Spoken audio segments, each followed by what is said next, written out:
When you first log in to Salesforce.com, you will come to the home page, which is the screen that you see before you right now. This exercise is going to show you how to create a new account record and how to add an existing account record. The easiest way to do that is using these tabs that are across the top of your home page. So we're going to go directly to the Accounts page. And you'll see that I'm presented right now with a list of recently viewed accounts. You have a number of options here, but I know that these are the account records that have just recently been created. In this scenario, we're going to create a new MBD account. We've chosen a naming convention, by the way, that for companies, pharmaceuticals, we're going to use mixed case, just like Thermo Fisher Scientific is presented here. We'll create the full name, the way they first presented at the website. And then for our partners, our internal partners, we're going to be using the group or the division, and then also a descriptor field along with that. And those will be linked to Thermo Fisher Scientific as a parent account. So there's a quick little foundation for you. But since the account record is the first one that we really need to create before creating contacts and opportunities, it's important to establish those standards. It's always going to be good practice doing a quick search. Let's just make sure that you're not going to create a new record for an existing account. So I'm just going to go ahead and put in the first three letters here and do a search. We'll see what we come back with. No matches. I should be good to go. So what I'm going to do back at my Accounts tab is click here on the New button. What you'll see is that any field where there's a solid red bar to the left, that is going to be your required field for entry. So I'm going to go ahead and proceed.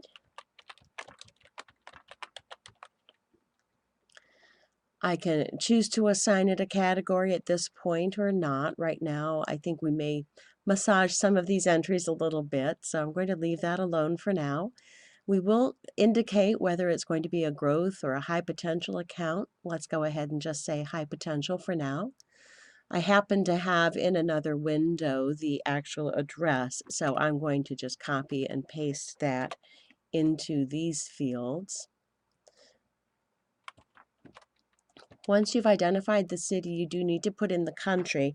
Any of these drop downs, by the way, are set up for a type ahead.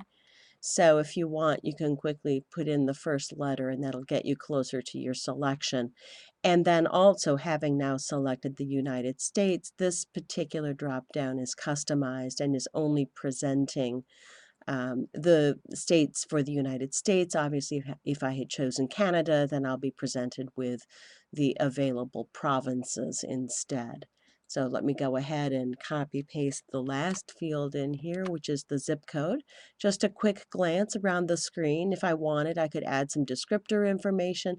Obviously, if I had any additional information here, I could go ahead and enter that information. I'll skip doing the parent account for now. All we'd have to do is say save. If I had a whole series of these that I needed to create, I would just say save and new, and it would bring me right back here to the account edit screen. So for now, let's just go ahead and save.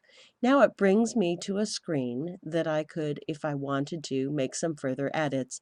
This is no different than if I were back here at my main account screen and opened up a different account. I'll be presented with all the information that's in there. Things that I'm able to edit, you'll see it has a little edit pen next to it.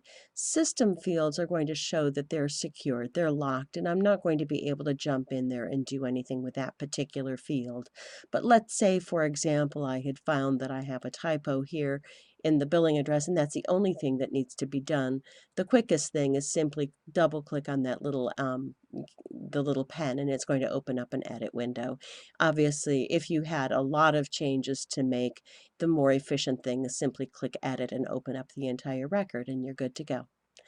So that's a quick little lesson on how to create and edit accounts. Thank you.